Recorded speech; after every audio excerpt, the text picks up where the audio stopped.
नाकाम लोगों की 7 बातें मैं आपको बताने लगा हूं, 7 निशानियां आपको बताने लगा हूं। नंबर 1, हर वक्त वो नाशुक्री करते हैं। जहां पे उनको हर वक्त शुक्रगुजार रहना चाहिए, वहीं पे वो हर वक्त नाशुक्री करते हैं। नंबर 2, हर वक्त वो एतराज करते हैं। ये क्यों हुआ, वो क्यों हुआ, हर एक बात में एतराज करने की उनकी आदत होती है।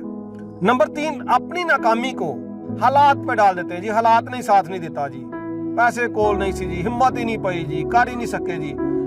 नंबर 4, मनफी सोच के मालिक हैं।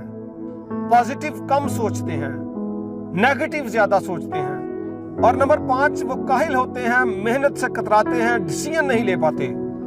नंबर 6, वो किसी की कामयाबी पर हसद करते हैं और किसी की नाकामी पर खुश होते हैं। और नंबर 7, नसीहत की बात, अक्लमंदी और दानिशमंदी की बात अगर कोई उनको बताता है तो वो उसको